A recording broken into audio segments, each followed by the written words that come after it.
They said he who meets the most people will win. You mean I just got to get up the most shots? Fine. Talk us through that identity shift. Why do you think so many athletes are reckless with their finances? What were the most effective strategies for developing leads? So I was meeting somewhere between 20 and 25 people a day.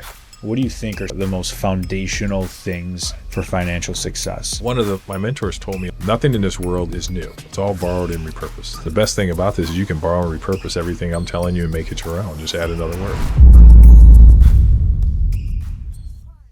What's going on, everybody? It's Lorenzo with Link Creative. We're welcomed by none other than Chris Gandy, CEO and founder of Legacy Wealth Group, the current president of NAIFA, the National Association of Insurance and Financial Advisory. Chris used to be a member of the University of Illinois men's basketball team. He then went on to be a Chicago Bull, where he had a career in the NBA for a few years. Chris takes us through transitioning out of the NBA into the professional world and what financial freedom truly looks like. So without further ado, Chris Gandy, Link Live, episode 18.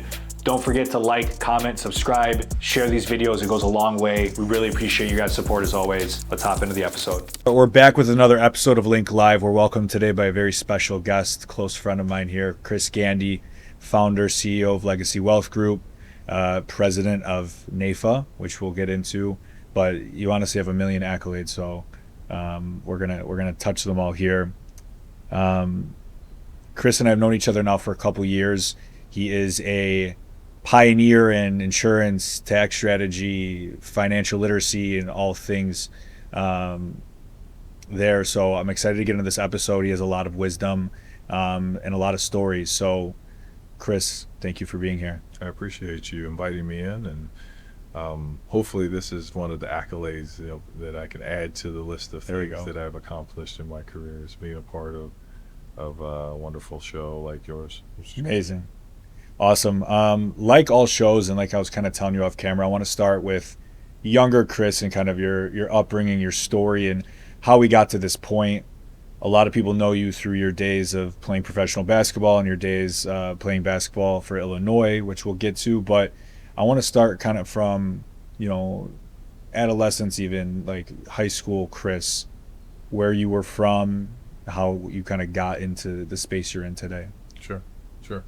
If I just rewind the tape a little bit, I'm from Starkville, Mississippi, so a southern boy, and my mother eventually moved up to about an hour south of Chicago, the Kankakee area. Kankakee is very blue collar, and I learned a lot there. I learned a lot about just the essence of being young and growing up, making mistakes and learning how to fall in love with at least one of the games. The first game I played was baseball. Mm-hmm. I love baseball, America's pastime. And as a pitcher and a first baseman, I was really good because I was really long and lanky, and so had an opportunity in Kankakee to be part of a great couple teams, and learned to fall in love with the idea of winning and losing, and slowly but surely, people kept saying, maybe you should try basketball, because my uncles, right? So I have 5.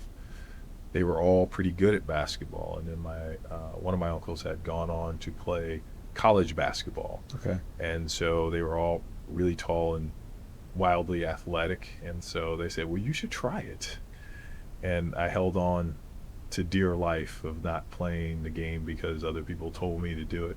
Yeah. So I learned to be stubborn in Kankakee too. So but shortly after that, just I started to play basketball, and I wasn't very good at it at first, and then I was determined to really work at it and figure out if I could be good at it. So between my 7th and 8th grade year, decided that I wanted to study the game, really start to play the game a little bit. And between 7th and 8th, between 6th and 7th grade, got pretty good. But between 7th and 8th grade, got really good. Was one of the better ones on the 7th, 8th grade team. From going not playing in 6th grade at all, sitting the bench on the B team. Mm-hmm. Many people may remember the B team. They used to call them the B team bombers. Because basically you would score a total of maybe 8 to 10 points a game Wow. the whole team. Oh my God. And but you learn a lot. You learn camaraderie. You know, you learn that it's all not about winning and losing. You know, at times I wish I could go back to being as innocent as I was at that time, where it wasn't about winning and losing. It was just about being a part of a team and Right. being part of a culture where you got a chance to learn and just have fun. Right. That was the essence of what I learned there. Went on to high school and grew 6 inches in a summer, Wow. and got noticed by some high school people we were playing against, and got noticed nationally after scoring a bunch of points here and there, and they said this kid has a chance, and got invited to the ABC camp in Indianapolis, which was a regional camp Nike. And from there met Sonny Vaccaro, which is the czar of Nike. Right? You ever go back and read anything about Sonny Vaccaro and Nike? Sonny Vaccaro was one of the ones that was connected to shortly after Jordan, like the Jordan brand, and I mean he was the go-to guy at the time.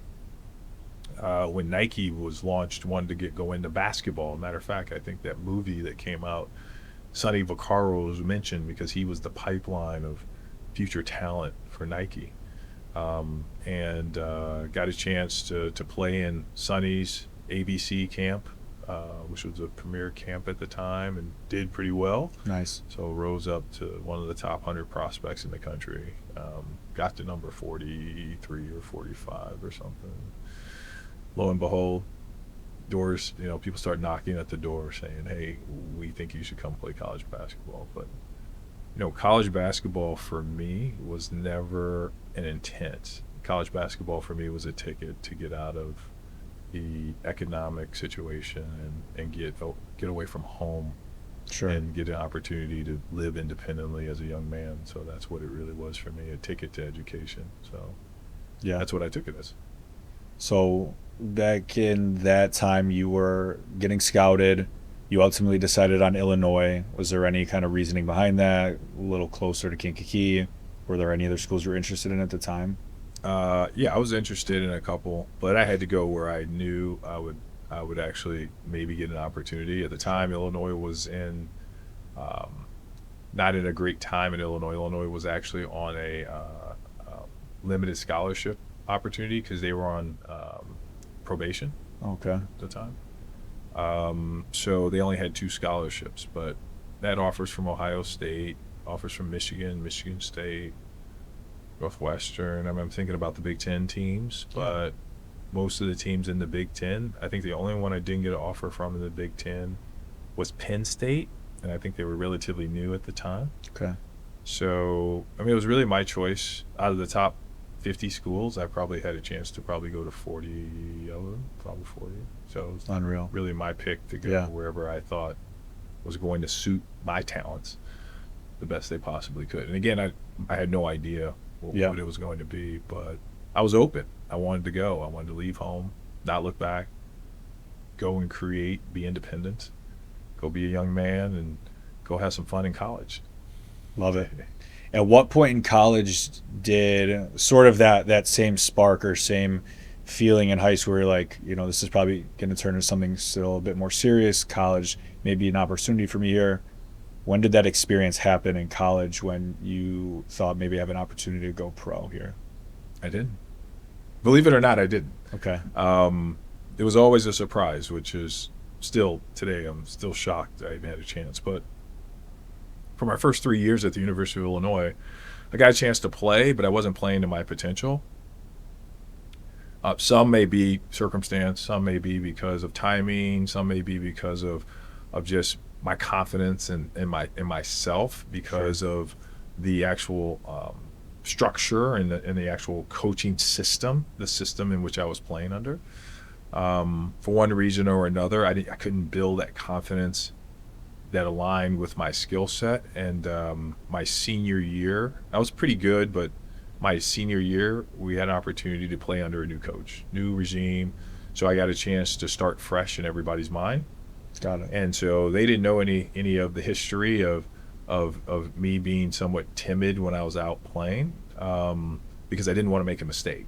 Right? The worst thing you want to do is go out and make a mistake, but because you're playing timid, you're not playing as aggressive as you should. Right. And so the coaching structure we were under, if you made a mistake, it was one that could sit you on the bench for a couple games. Wow. And so, you know, as a freshman, sophomore, you're like, I don't want to make a mistake. And you're playing on your heels, you're playing passive versus playing aggressive.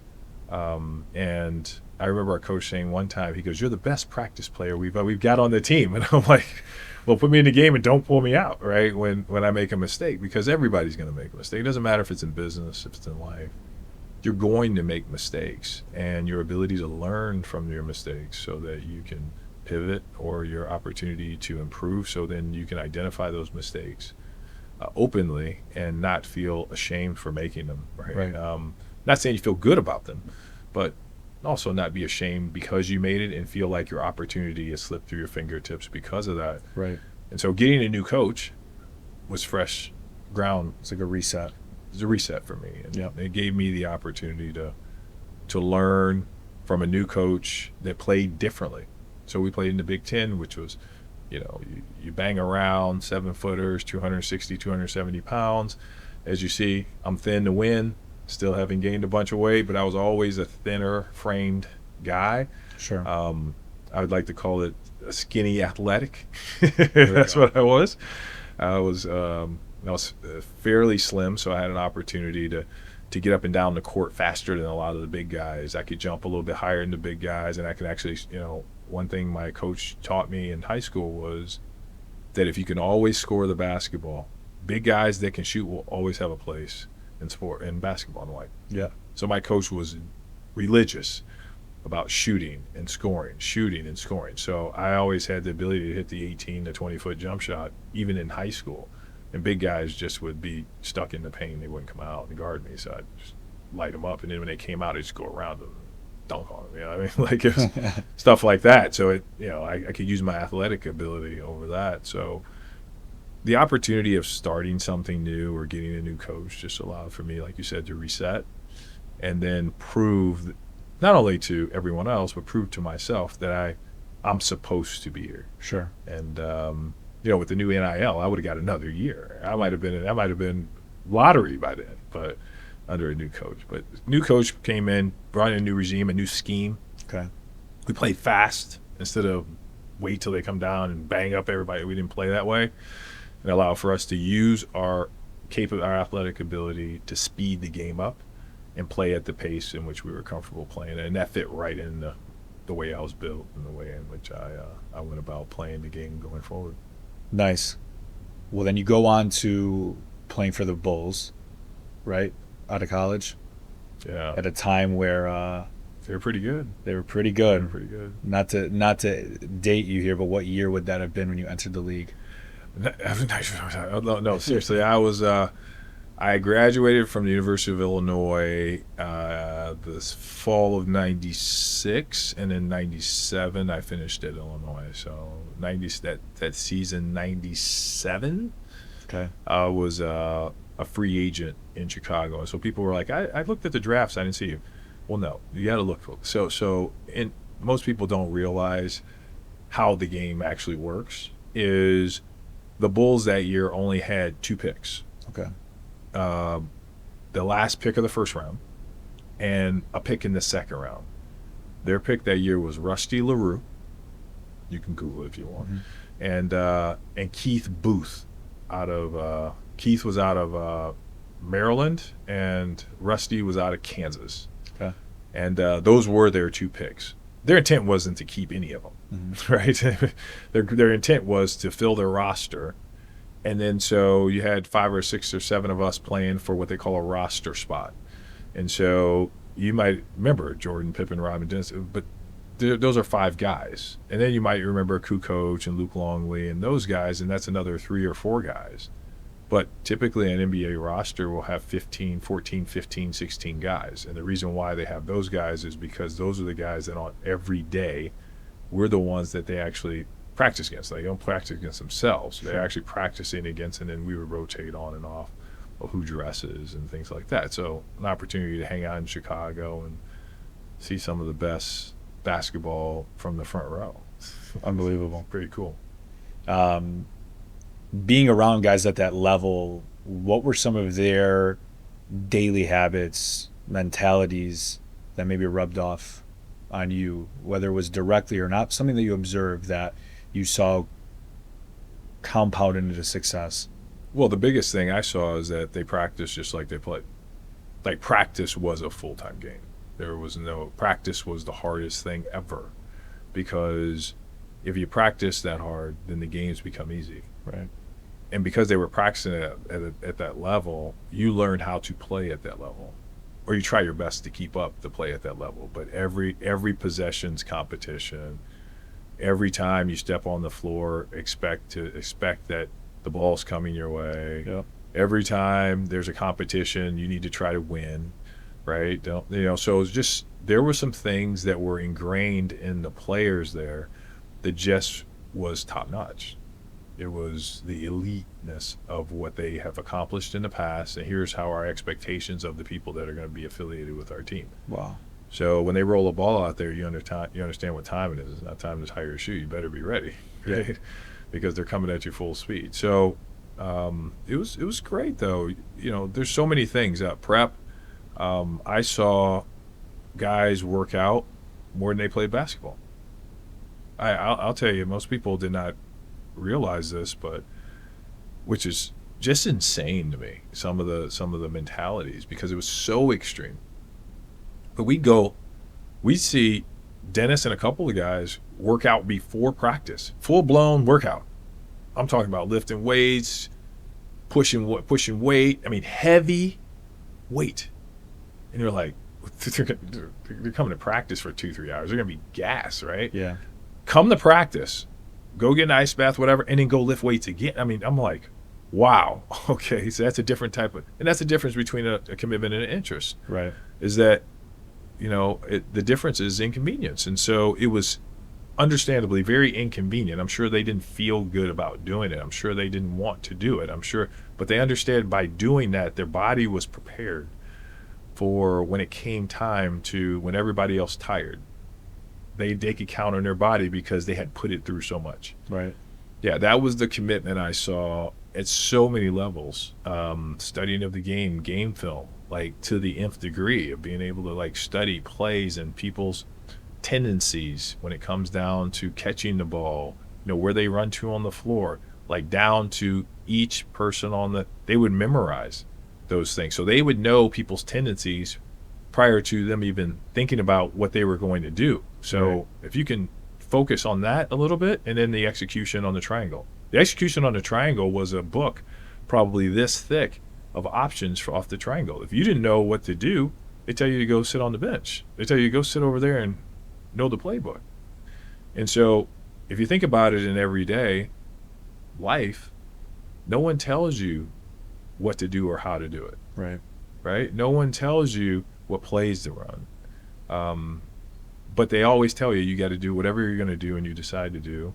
You got to put 110% into it. So absolutely, in business and life and love and kids, and you got to put 110% into whatever you decide to do, and you got to commit to whatever that is. And when you commit, you got to commit 120%.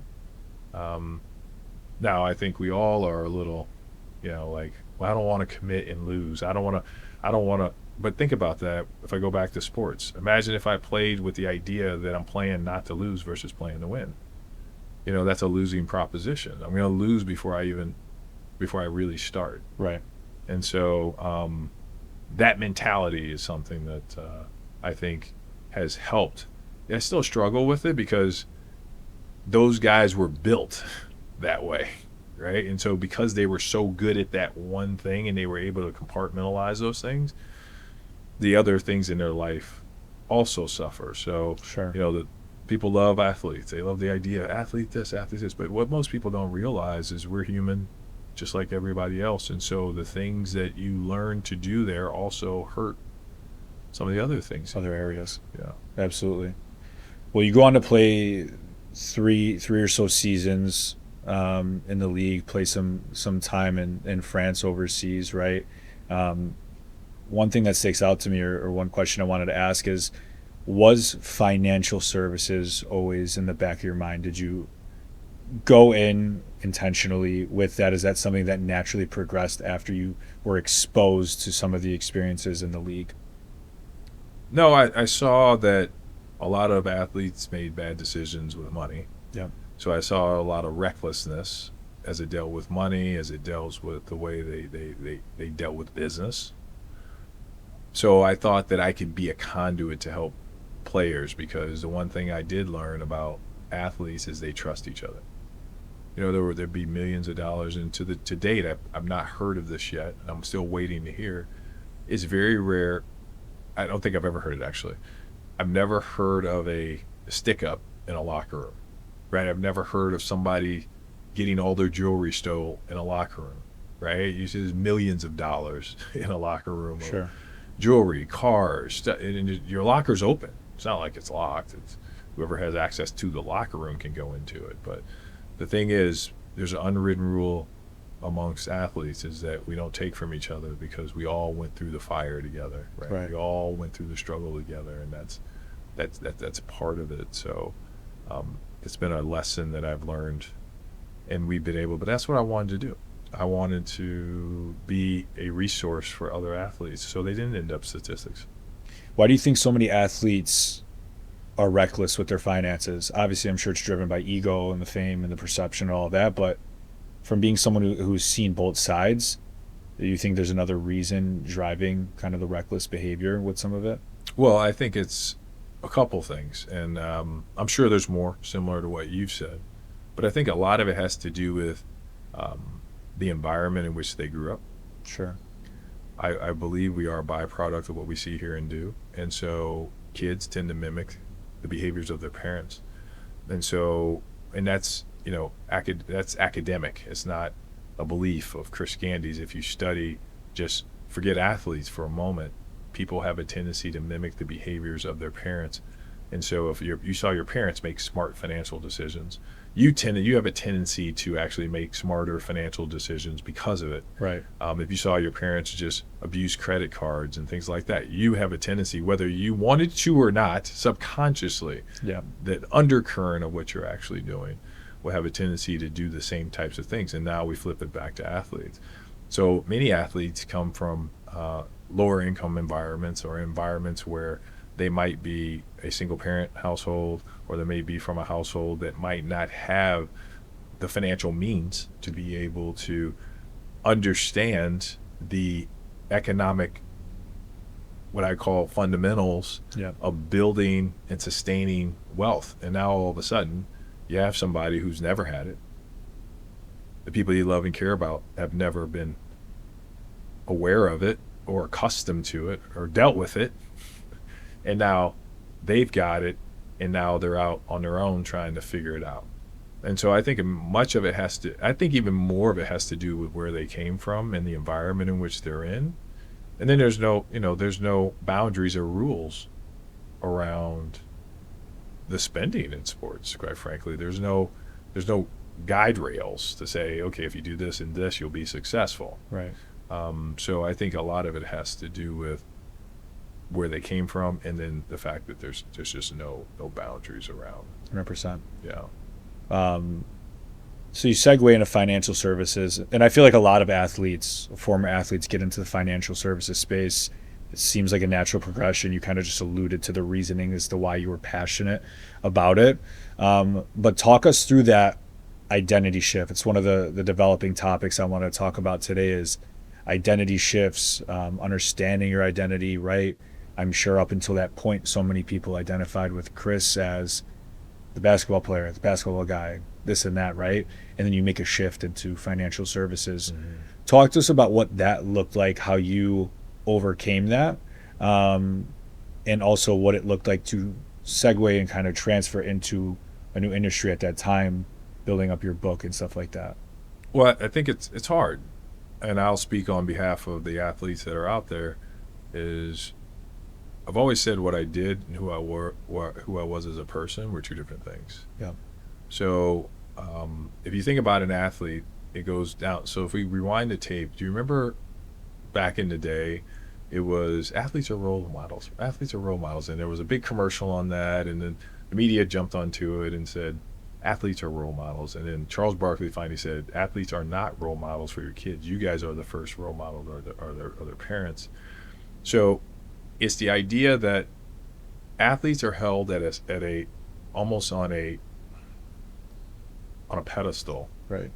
of understanding that this is who they are. And so it doesn't matter if you're knowledgeable or not, it doesn't matter if you're smart or not, it doesn't matter. At the end of the day, you're an athlete. Like Magic Johnson, it doesn't matter if he's won 3 championships, it doesn't matter if he's still Magic Johnson, right? And so what do you recognize Magic Johnson? The first thing you say is basketball. Yep. But most people don't realize Magic Johnson's made more money outside of basketball than he did playing basketball. Michael Jordan made more money outside of basketball than he did playing basketball. So why is it that society recognizes him as basketball? Is because it was the first introduction of who he was as a person. Well, it's the same for me. It's who I was, how I was brought on the scene was not why I was there. But what I did with that was up to me. So for me, getting into financial services was I was really good with numbers. It was natural in high school. I was just really good with numbers. Mm-hmm. The reason why I excel at sports because I was actually good at numbers. I understand percentages, and I also understood ratios, and I also understood actually angles on the court, and just weird stuff like that. Yeah. Almost savantish. But I just really understood those type of things. And so after an injury, most of my contracts looked like they were pretty much drying up, and then a lot of them got paid out to me within a small window of time. Okay. And I wanted to figure out what to do with the money, and I heard my mom in the back of my head saying, don't spend all your money in one place, like all mothers do, I think, right? They want to look out for us. And I didn't want to make all the mistakes that everybody else has made. So I jumped into financial services by default. I like to say that this industry chose me. I didn't choose it. Same thing as the identity thing. It chose me because I came into it with trying to understand what to do with this opportunity that's ahead of me. Mm-hmm. What to do with this money that I've gotten paid. And not displace it with this is going to be, I'm rich. To think of it as this is an opportunity for me to unlock the next door of my life. And that's what it did. So I came in and talked to a guy at the time. He was with a company. He said, Chris, I want to talk to you about what are you going to do next? What are you going to do with your money? Those type of things. And I said, I don't know. And after an hour or two, he sat down. He said, okay, well, here's where you should put it. You should put some here, put some here, put some here. Actually laid out a wonderful plan and actually said, this is why you're never going to run out of money. This is why you're going to be a multimillionaire over the course of your life. And I'm like, I don't have multi-millions, but it's going to grow to that. Yeah. And so it was really fascinating to me. And by nature, I'm pretty curious. I'm always curious about people's story. How did you get here? Tell me about your story. What were the struggles? I'm really curious about people. So I was curious about him. Like, how did you get here? He told me his story. He said, I was recruited back from college. He played sports in college. He goes, I was able to take what I learned in sports and use it here. And I was like, really? He said, yeah, just like shooting jump shots. You got to take how many shots a day? And I tell him, he said, imagine if you can make that many phone calls or reach out to that many people, right? Are you going to make them all? I said, no, you're not, right? And then he'd come back and say, okay, so how many do you think you're going to make? Maybe 30, 40%, depending where I'm shooting from. He goes, okay, so 30, 40%, you're going to talk to those, but all of those aren't going to go in. Some of those are going to hit the rim, some of those backboard. Are they all going to go in swish? No, probably not. How many are going to go in and swish? Maybe like 10%. Mm-hmm. He goes, okay, perfect. He goes, that ratio 10-3-1 will live with you forever. He goes, if you can do that, he goes, you'll be successful in this career.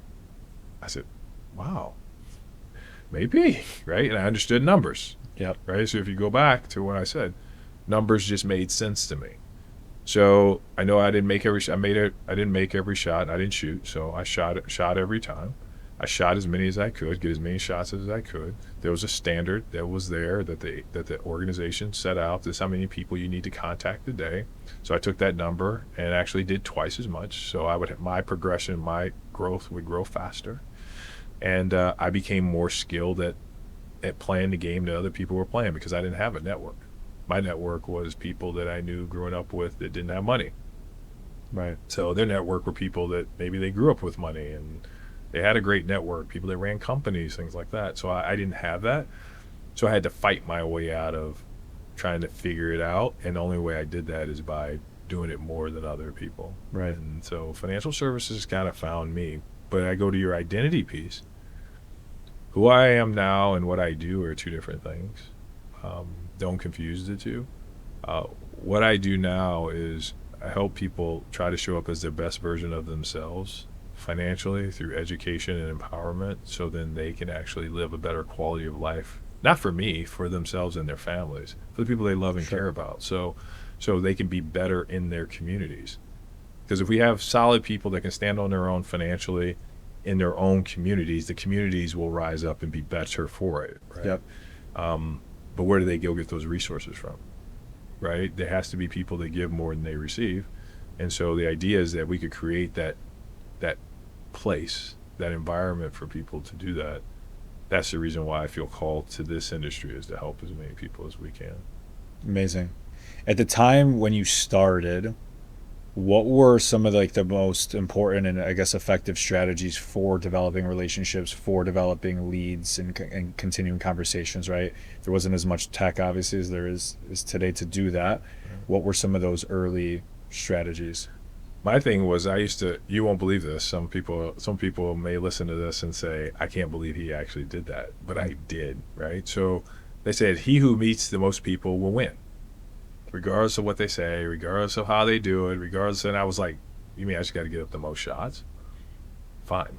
So they told us that you had to go out and you had to meet about 10 people a week, introduce yourselves, get their business card, tell them who you are. I think they called it an elevator pitch at the time, or whatever it was. I'm not sure. And I did that. And I found that I can only get to so many per day, because there's only so many places I can go where there's people. Sure. Because I would go where people are, right? Then I stopped and thought about it, and most people don't do this. Most people don't think about the strategy before they actually implement it. What they try to do is implement a strategy while they're going full speed. So I'll relate it to this. Most people will actually think about driving the car and then changing the tire as they're driving it. That's pretty disastrous, right? So you have to stop the car, change the tire, and then do that. So I kind of stopped for a moment and thought about, where will most people go in the morning? Where will most people go at lunchtime? Where will most people go in the afternoon? If I go there and actually have an intelligent way of introducing myself. I'm somewhat gregarious in nature. I can talk to people. I can actually overcome a couple objections and just be kind and nice to people. If I have the opportunity to do that, I'm going to ask for the opportunity to earn their business. That's it. Some are going to say yes, some are going to say no, but at least I took the shot. Right. So what I decided to do was I decided to go to Panera Bread. It was big where I was at. I decided to go to Panera Bread, and I bought, every morning I would buy 10 coffee gift cards. They were $5. Then I go in line a couple times. I get my tea, sit down, go in line. When the line would get, so between 7 and 8 o'clock, it was really, really, really busy there. And people would have to wait. They'd wait 5 or 7 minutes to actually order their coffee. Mm-hmm. So I just go up to people and say, hey, I want to make your day better.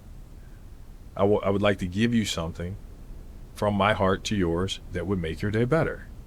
And I'd love to give you my business card, and maybe sometime we could sit down and maybe have a cup of coffee together, just like I'm going to buy you. And I would just give out the gift cards, and on the back of it would have my business card.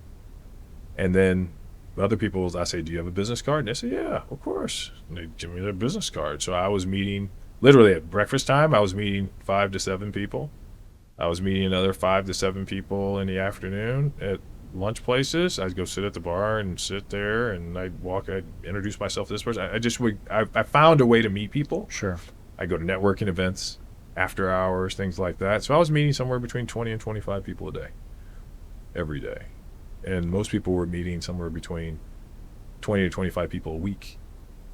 And so my growth was, there's nothing going to stop me from meeting. I don't need approval to introduce myself to people. And so I just introduced myself to way more people than other people did. Wow. And invited them in the conversation. Principle still stands true today, right? With volume and sales and all that. At that time you were with Northwestern Mutual, yeah. right? Yeah. So you were able to kind of run your own business and leverage the structure that they were able to provide for you at the time. Why do you think Northwestern Mutual gets such a bad rap, like modern day? I don't know if you've heard about that, but at least when I was like getting out of school, or like people were looking to get a job in the financial services field, if you went and pursued something at Northwestern Mutual, I think part of the reason is because like you were just able to get a position without like barely having to interview. But current day they kind of have a bad rap for no reason. But well, I think the Northwestern Mutual, and I'll relate it to the military, is not for everybody. Right. It's a unique training system. I will tell you, I wouldn't be sitting here if I didn't go through the Northwestern Mutual training system. So kudos to them, because they developed what I would call the elite training system for the elite salespeople. Period. There's in the insurance industry, there's no one close.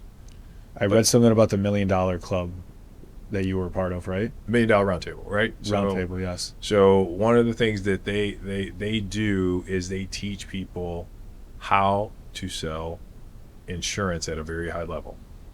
That's one thing they do, and they hold people insanely accountable for the way in which they do it. Like there's a metrics, there's a system, there's a process. If you don't follow that process, it's like the military.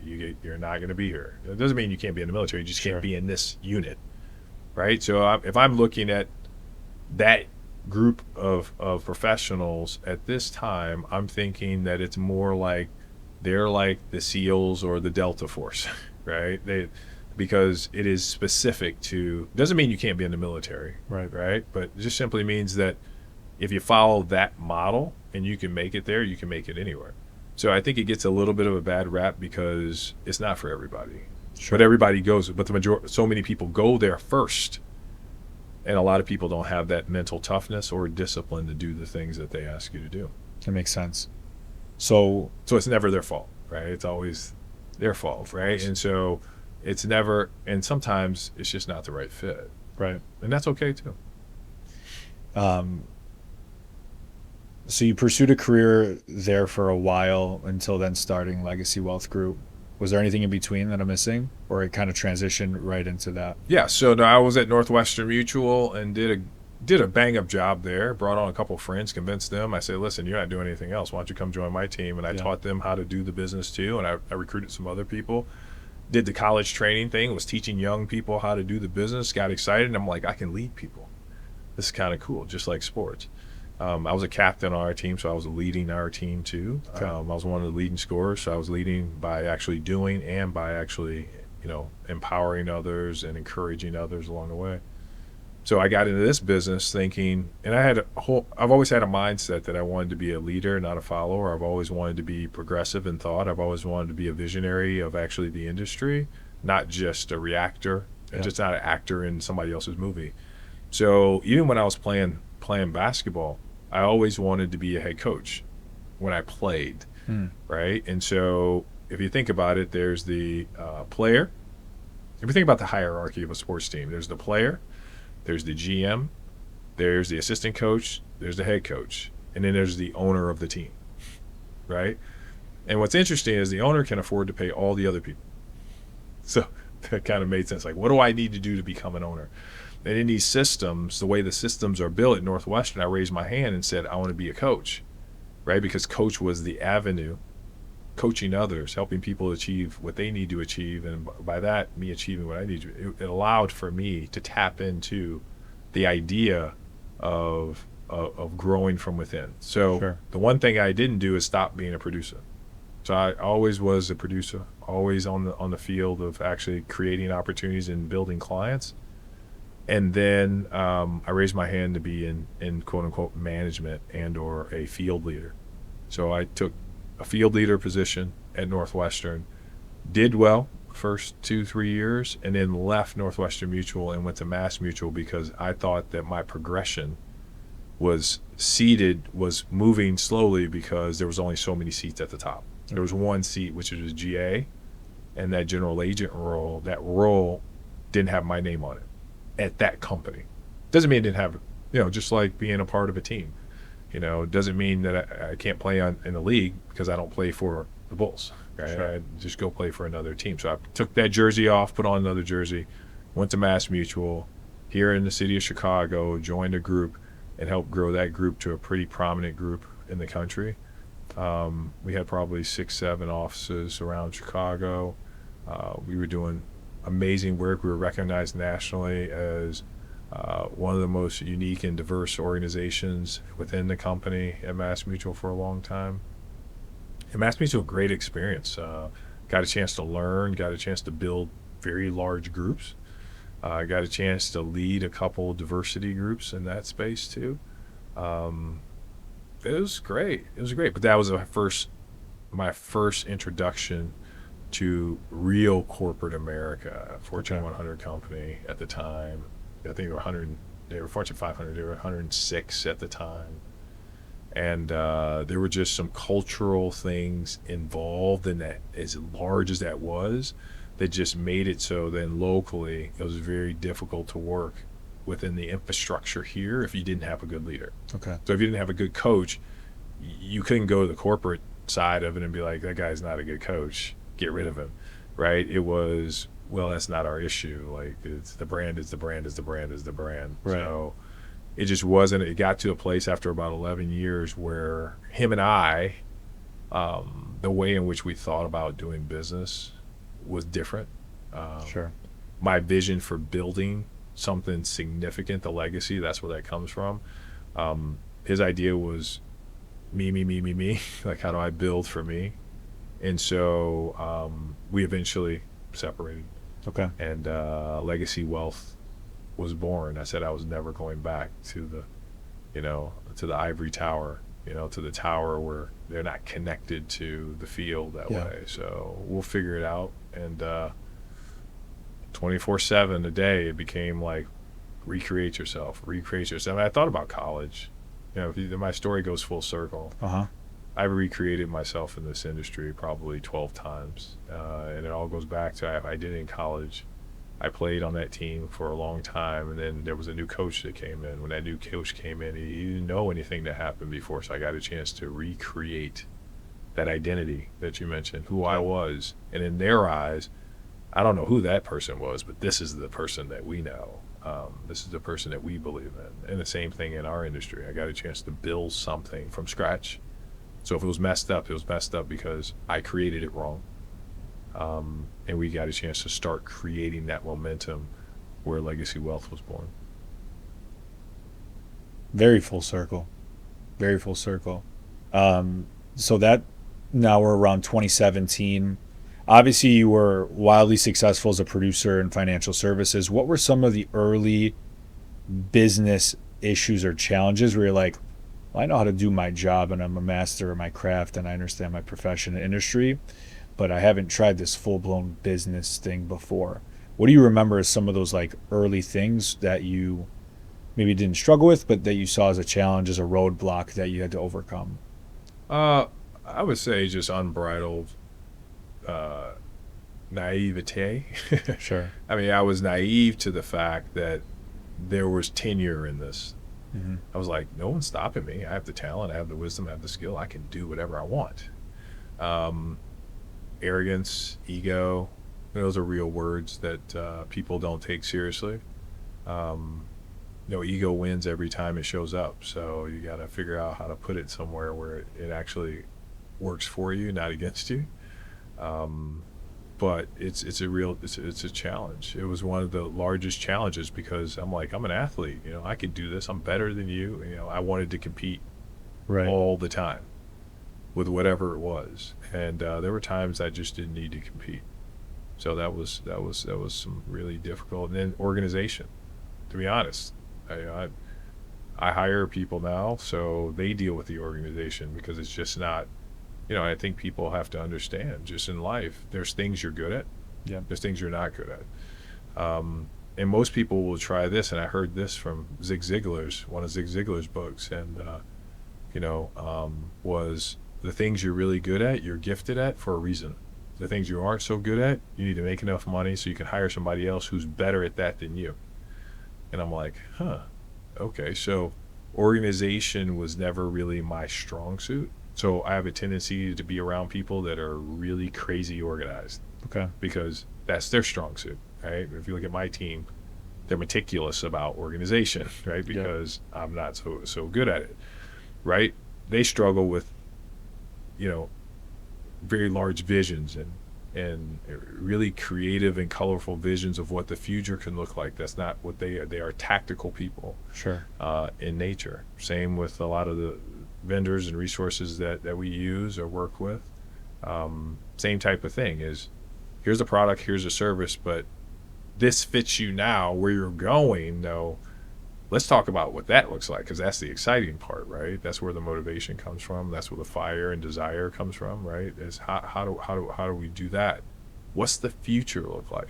Yeah. Because I'm never focused on where we are today, because it's nothing more than a byproduct of where I believe and where I came from. That's it. So how do I improve that?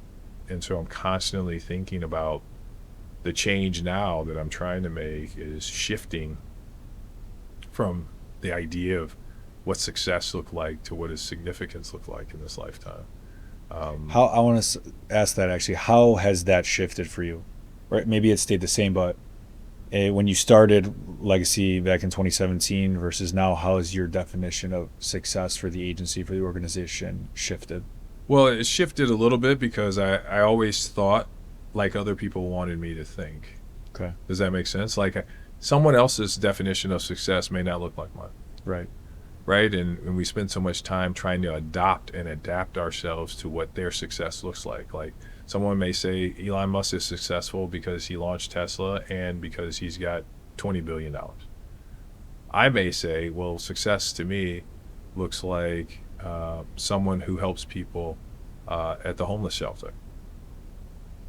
Success Sure. looks different to every person. They may not make the most money, but in fulfillment in life, they may have a different fulfillment because of it. They may sleep better at night because of it. They may be able to help more people because of it, right? Maybe it's not a product. Maybe it's a service. I have friends that have services that they really help people. They help people, humanity and life and things like that. So as I've got a chance to see their level of success, and in their eyes, they may not be as successful as they should. But in my eyes, I look at them and I'm like, wow, like if I have 10% of what you got, like I want to learn. So I'm always, like I mentioned, I think if everybody starts out in a conversation with people with curiosity and care and concern in their heart, I think we get to the place. And so for me, over the last probably 5-6 years, that shift has come into me. It's been introduced by people I've engaged with, people I've cared for, people that I've become friends with, people that are close and dear to me. And what they've done is they poured into me to say, hey, listen, let me let you see the world through these rose-colored glasses and see the world a little different. And so that's allowed for me to look at Legacy Wealth and say, we've made a mark. We've done okay. Right? We've built something from that. Look at this, right? Because I was constantly like, we haven't done enough. And that's the idea that the greed monster will never be satisfied. It's always going to be hungry.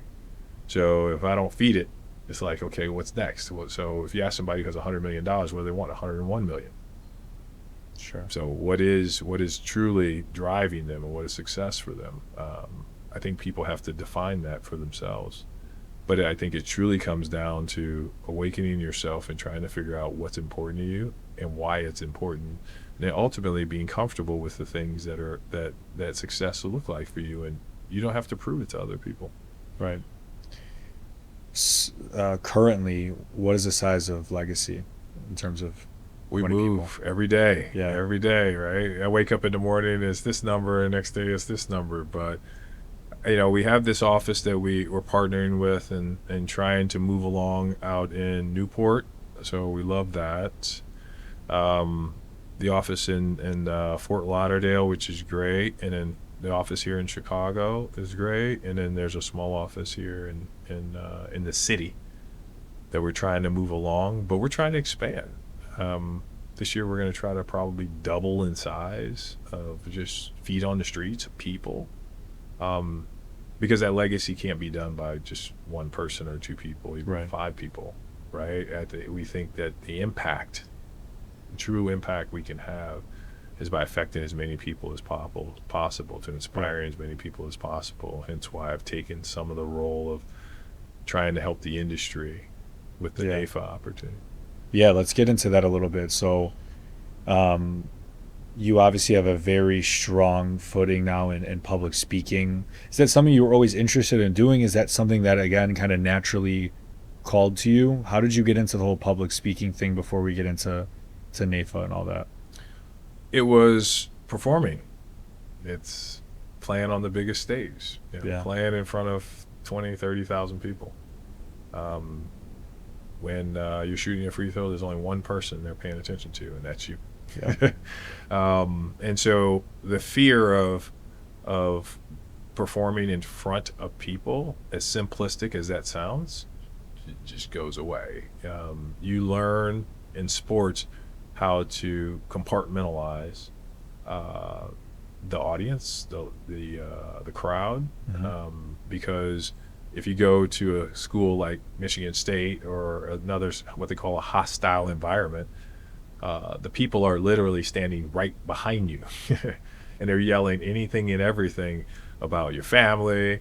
You stink, and they're the worst person on the planet. Hey, so they're yelling those things. And if you don't have the ability to block them out and listen to what's in your head, listen what's in your heart, listen to what your training is, listen to those things, you won't be able to hear it happening at the time, and you won't be able to perform optimally at that time. So being able to speak with people and engage a group of audience of people just comes down to the ability to be able to lock in, quiet the noise, listen to the message the way it's supposed to be delivered, and really try your best to leave them better than you found it. Leave the audience with something they can take away where they feel like, one, I'm inspired because of he was here.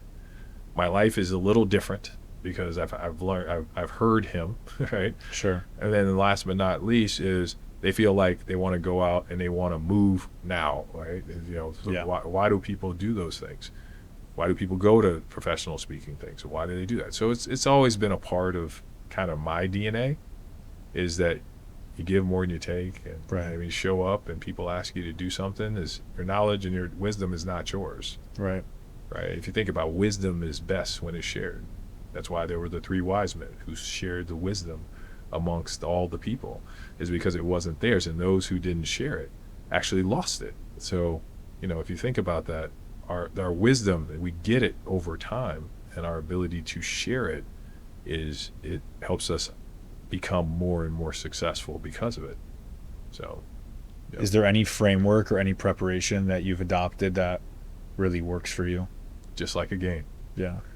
Go in, just like a game. Go in a couple hours before, go in an hour before, sit quietly, look at review your notes, whatever. If you don't know it by now, you're not going to know it. Sure. Right? You're looking at the notes right before you go out and play. You're like, you don't really know it. Right? So, for me, it's bullet pointing. People are like, send me your sketch or your outline, what you're going to go through. And it's literally like one paragraph, 2-3 words, tell the story about this, 2-3 words, 2-3 words, 2-3 words. And they're like, this is it? I go, I know where I want to take it. I know what message I want to deliver. Sure. And I know what people should get out of it. And so, I'm halfway decent at it. So people ask me to come back and do it again. And, if I do it well enough, to ask me to come back and do it again. And I'm constantly tweaking it to become better as much as I can. Right. That's one thing that impressed me about yourself early on, is seems effortless for you. Not in a nonchalant way at all, but it definitely speaks volumes, your preparation, kind of what you go through, because you're a very natural speaker and you've obviously done it before and repetition shows, but that then is translated for you, right? So let's segue into kind of NAIFA and those opportunities, those extracurriculars within what you do that I'm sure is supporting your growth within Legacy as well. I have the acronym memorized, so I want to say it. NAIFA, for those that don't know, is the National Association of Insurance and Financial Advisors. There you go. Yeah, Chris is the president-elect. How long does that term last? Is that a year? Is that more than a year?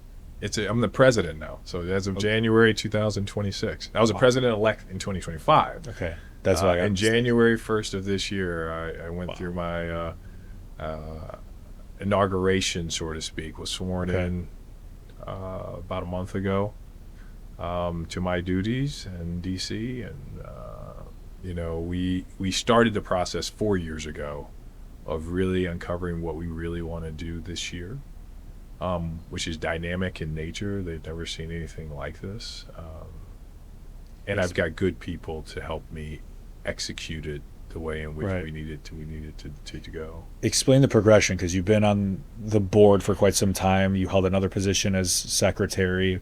What does NAIFA do? What's the mission? And then how is Chris Gandy, how is your involvement going to create impact? Oh, great. I'm glad you asked that. Yeah. That's a great question. So NAIFA is an organization that's been around since 1850.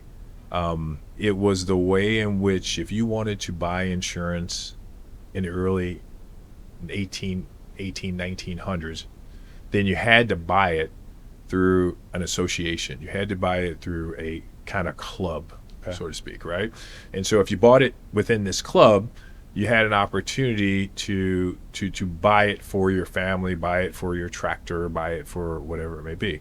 The association was put together so then there was some sort of regulation around the guidelines, the pricing, so people can just say this is insurance, and then you couldn't do that. So there was one organization, and it was the National Association of Insurance and Financial Advisors. They were the ones through the congressmen and the senators talked to in DC to help create actual insurance, right? So it was the first, right? It's the largest, it's the oldest. And so it's been an amazing organization over the years. It's spun off numerous organizations since then. It's spun off leadership organizations like GAMA, NELBA, which is the National Association of Leadership and Brand. It's like, so they spun off a lot of other organizations in the process. Mm-hmm. It spun off the company, or the group Finseca, which is another NAIFA spun organization. Just people visionary doing it a little different. Like, we want to focus on the actual tax stuff, or we want to focus on the actual parts of it. But it all came from one place. And so I served as a trustee. I was appointed. I ran for, it's interesting. I actually ran in Illinois to be the president of Illinois. Okay. And then during COVID, became the president of Illinois and president of Chicagoland, which is Illinois, Chicagoland, which is Chicago-based up north. Ran that during COVID. The year before COVID, I was supposed to go in. Ran it the year before COVID. Sent membership through the roof. I would like to say COVID assisted me because people weren't going anywhere, right? But I got the credibility for it. That's something positive that COVID did for us. Sure. We spun up the membership. People started engaging because what were people doing? They were behind their computers. They wanted to be connected to others. We were putting on great content, and people were like, ooh, I want to get involved. So we increased the membership here. We did so great that National was like, no one stepped in to actually run the following year. So I said, I want to run it again because I got a bad deal because COVID. Look what COVID did, right? And so I stepped in and actually was the president of Chicagoland 2 years in a row. Okay. Which was great. And then word on the streets was that someone in D.C. actually took a liking to the way we did it, the aggressiveness we did it in, and the actual vision we had for doing it and how we did it. And I was able to attract some very young talent, some motivated people to really change the look of the board. NAIFA is a traditional and very older, 50, 60-year-old, kind of older experience type of membership. I was able to attract some people that looked like me, people that were younger, people that were motivated, leading. They were the next phase of the industry. And inspire them and activate them to get involved, almost grassroots type of thing. And I was like, we can do this together. Like, I don't want to be on this island by myself. Come help me, right? Convince it. And someone in D.C. said, hey, we love your input at the national level. And I became a trustee the following year in D.C. And I was a trustee for 4 years. I think it was 4 seasons. Okay. I was a trustee or a president in training, so to speak. And I got a chance to, one thing that NAIFA has done for me, which is kind of interesting, is it's allowed me to see leadership at different levels when you're not paid for it. Okay. See, because NAIFA is a volunteer organization, and without the volunteers, it doesn't have representation. But it's the only representation that Main Street America has to the government. What I mean by that is, we talk directly to the Ways and Means Committee. We talk to actually senators. I've been in senator's office. I've been in congressman's office, and we're actually talking about things that will affect you, like rising costs in healthcare. Like, those are real things that we're having conversations about. We're having conversations about educating your kids. We're having conversations about them wanting to tax the insurance proceeds, right? Them wanting to add a actual tax to how much you pay, right? So those are things that you may not realize, but people are starting to see it. Like you mentioned prior to us talking here in California, they pull back. So there's only so much insurance you can have in California on a house, right? Well, what if California now said, well, whatever you pay in insurance, there's a 20% tax on that insurance, right? It's a real thing, right? And states have looked to do that. Why? To cover the gap of some of the budgets. We have to figure out, and not to get too political on this, but the government has to figure out a couple things. One, and we all do too, and here's a real topic. People have to figure out how to be sustainable financially on their own without the government. That's a real thing. Yep. Social Security was meant to be a supplemental income. It's 80% of people's primary income. It was meant to be a social system to help, it was meant to fall in line with the pensions and retirement savings, and then Social Security was meant to be the glue, the gap in between. Now it's the opposite way around. People have 80 to 90% of their money tied into Social Security, and that's going to be their livelihood. So if the government decides to change things, what happens to all those people? Right? Those social systems were meant to be a supplement, not a primary. And so, one, people need to decide financially how to live on their own and not be dependent on the government.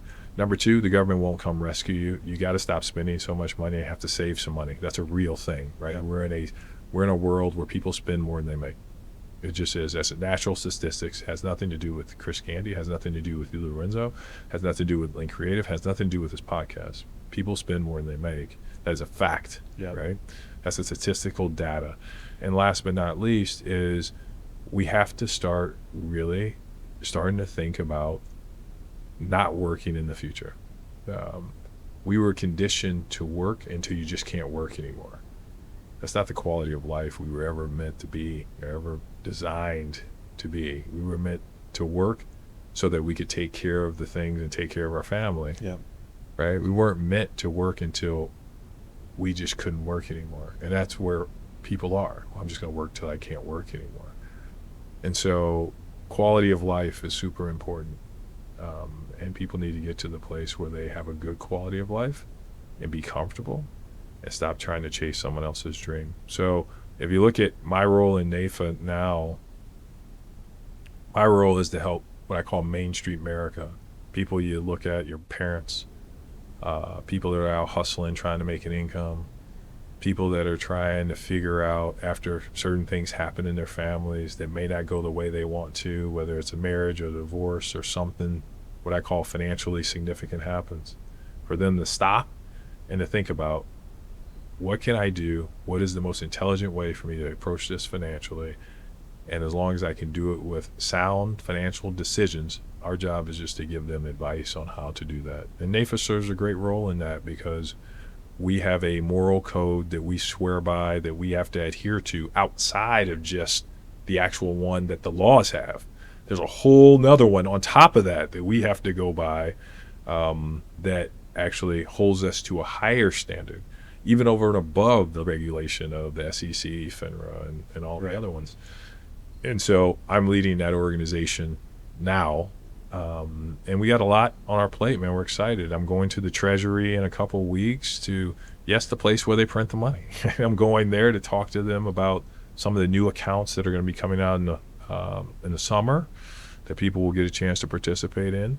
The ability to do testimony on certain bills and issues. Yeah, if you turn on CNBC and some of the other stuff, you might see my grill on there, and I'll be smiling and There we go. and testifying. I'm in the testimony on the Department of Labor. Okay. This idea of fiduciary responsibility. I was one of the ones that put in expert testimony on that. So if you look up the bill in D.C., I'm actually in there. So that was actually really cool to go into the Senate and listen to the hearing. Nice. But it's been a wonderful run. I joke because I always, in high school, here's full circle. Watch this. And I was going to ask you, because I feel like this is where you're going, like, what is the motivation that, outside of everything you do, right, these volunteer opportunities, what is pushing you to continue to strive for more? Well, it's not that, but I've always wanted to do something different. So listen to this. Crazy. You never know what's going to come into your life until it comes. You never know what blessings are going to come into your life until it happens, right? And in high school, my high school trip they used to go to D.C., Washington, D.C. every year. And I remember asking my mom, I want to go to that. And they were like, my mom was like, we don't have the money to go to that. You can't go. Right. Okay, got it. So my sophomore year, I was playing basketball, and I said, I want to go to D.C. She's like, you can't go to D.C. You got to play basketball. I'm like, okay, I got to go to D.C. Right. And so I never got a chance to go to D.C. Here's full circle. Sometimes you have to wait your turn. I never got a chance to go to D.C. until NAIFA brought me to D.C. And now I go to D.C. all the time. Right. And I wondered, so I asked one of the people that used to go to D.C. all the time. I said, did you guys get to go in the Senate? They were like, no, like we did a Capitol tour. I was like, you didn't? Like you didn't get a chance to go in the Longworth or into any of the buildings? They were like, no. I was like, did you get a chance to talk to like any of the senators or anything? And they were like, no. I said, wow, okay, so I've gotten to do things that even my high school wasn't able to do. But you asked the question about motivation. I just simply tell you that I stay motivated because I know that, the world is round and there's a lot of opportunity out there, and I want to see it all while I have this time on the earth. I want to be able to participate in it all. And I know from my NAIFA experience and with others is that people want to be inspired. They really do. In life, they want to surround themselves with positive thinking people, and people that can make an impact. When playing in here in Chicago, I learned Michael Jordan couldn't win a game on his own. Right. He couldn't. So he has to surround himself with smart and talented people that makes him a better version of himself. Right. And so I try to do that with some of my NAIFA constituents. What are some of those things that keep you focused, disciplined, consistent outside of more of the business stuff, right? I know you're a family man. You are very much so into boxing, health and wellness, things of that nature. That's right. What are some of those things personal to Chris that keep you grounded, keep you dialed in to do these things that you've set out to do? Well, the discipline comes in sports always. Yeah.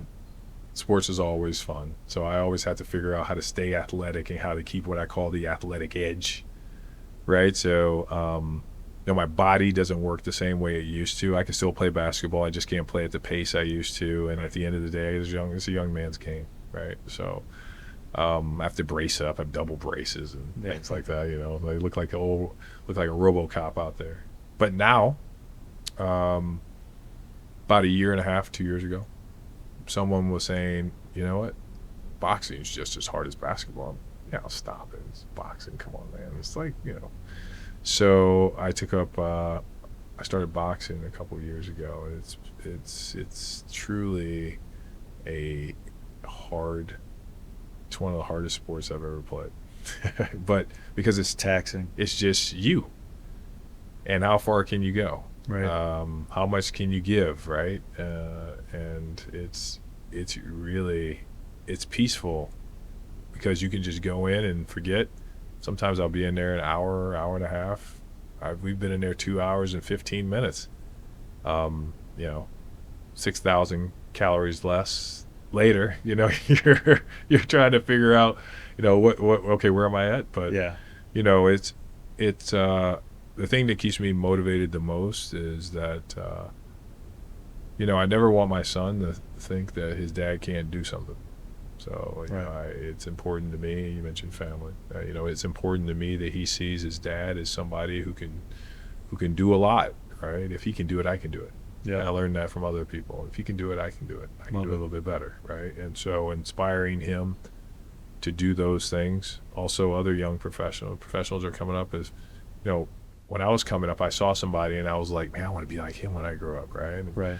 man, if that guy would just mentor me or spend some time with me, man, maybe he'll check on me, that type of thing. So I built a long-standing career off of gravitating to successful people because I can learn from them. Not only learn from them, but one of my mentors told me a long time ago, nothing in this world is new. It's all borrowed and repurposed.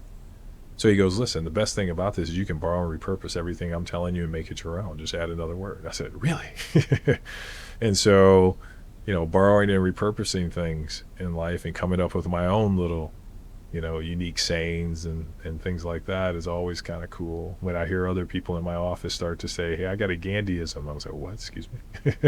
Give it to me. So they've started to write down some of those things, and it's kind of ongoing joke since I'm the oldest one in the office, which is shocking at this point. That's funny. Before we wrap up, I want to do a little bit of a rapid fire round here. Through your eyes, right, there's so much information out there now through social media, through mass media and stuff like that, of like these outlets just pumping information and agenda down people's throats, candidly, right?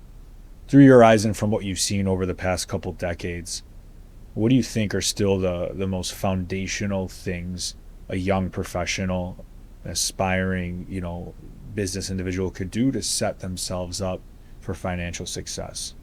Well, I think the main thing is the main thing, and just come up with a plan. I think so many times people react to plans. Yeah. They're reacting to what they see on social media. They're reacting to, I need this product, right? I need IBC, infinite banking.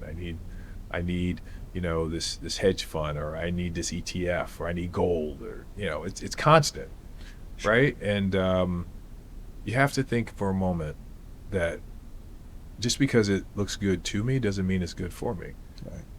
Right? You know, one of the mentors told me that just because it looks good to you, he had a little twang in his voice too, to say, just because it looked good to you doesn't mean it's good for you. I was like, what does that mean? I never knew what that meant. Yeah.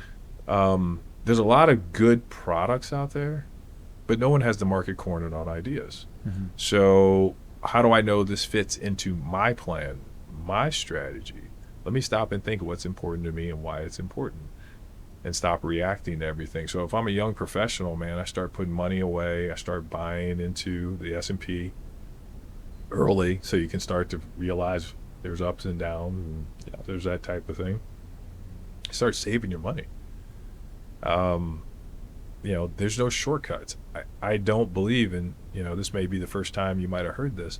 The majority of young people under the age of 30 don't believe that Social Security will actually be there by the time they get there.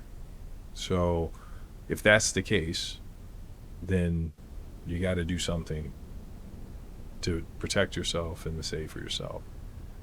And so that would be something. And then also find a mentor. I think finding a mentor is great. Yeah. Because most people that are successful want to help other people. They do. I see it now. There's people. I was at a conference, and I was feeling really good because we had a great year. I had a great year a couple years ago, and I'm walking around like, yeah, you know, tough, you know, whatever. And I met this guy, very unassuming, super unassuming. And we're sitting, and I was like, yeah, I had this kind of year, you know, feeling really good about things. And he looks up at me, he goes, well, that's interesting. He goes, I did 30 million in a month. Excuse me. Yeah, I'm feeling good with my 3-4 million, you know, like that, those type numbers. And it just humbles you. It humbles you because you start to realize that the opportunity, you've only begun to scratch the surface of the opportunity that's ahead of you. So we've got so much work to do between NAIFA, NAIFA, what I'm trying to do right now, which is, I'm glad you gave me this platform. I'm trying to change the narrative of how we've existed in the past. What got us here won't get us to where we got to go. Right. We need to integrate who we are into society and be part of the DNA of people having monetary and financial conversations. Is that how is it that you can have a financial conversation with someone without talking about this bill that might change it? Right? Like, how do you have a conversation about a mutual fund without talking about the regulation behind it? Right. It doesn't make any sense. Right? And so if that is the case, how do we integrate that in? Just, it's part of like the way in which we make financial decisions, right? How do we do that? How do we bring NAIFA from 1850 or 1890 into the present fast through the use of AI, digital technology, through the use of progressive thought, creative thinking on membership, all those things, right? How do we do that? You know, I've activated each state to bring us ideas and now start to integrate those into the very fabric of this 120-year organization. Yeah. And they're looking at me like, whoa, what is going on? But you know, change is not always bad. Change is only bad if you don't embrace it. Right. And remember, I think I started out this conversation with, I always start with curiosity, because I really truly want to understand where you come from, where you're going, and how I can help you get there. And I think NAIFA is a lot of the same. Legacy Wealth Group is scratching the surface of what it's capable of doing. You know, I'm just a chief. I just help put it together. I planted the seed. Our people will water it and grow it, and hopefully that people hear your talk, our conversation. They pick up something, Right. and they say, you know, I may not be an athlete, but I learned the fact that through this conversation, there's some things I should be doing. There's some I should be creative in my own thought. I need to come up with my own ideas of what success looks like, and then pursue those with passion and desire for the rest of their lives. Right? You shouldn't have to apologize for passionately pursuing the things you want in life.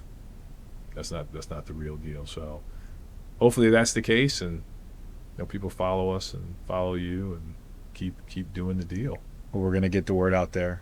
That was very well said. That was a great way to wrap it up.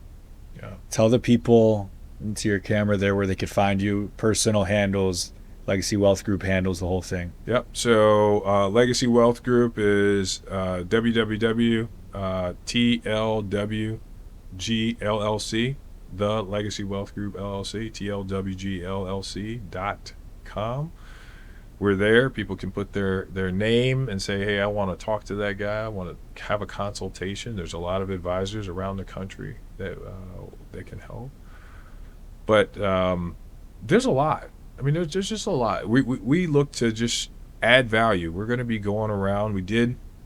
We're blessed, really. I didn't come up with it, but I had an idea that we took to 4 of the congressmen. And this is how NAIFA as a volunteer is helping our communities. I did have an idea of taking financial literacy into districts that are governed by constituents and ran by people. And a couple of the senators bought into it and said, we have to do that because of the changes, how fast the government is changing. Right.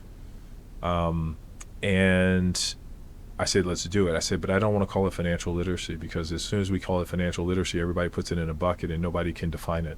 Sure. Right? What is financial literacy? I have 10 people. They all tell me differently. But when I go to McDonald's, everybody gets the same burger. So how do we have the same results? I said, we need to talk about financial empowerment. How do we empower people to be a better version of themselves financially, regardless of what they have going on in their lives? I go, if we do that, your people will rise to the top. That's what they will do.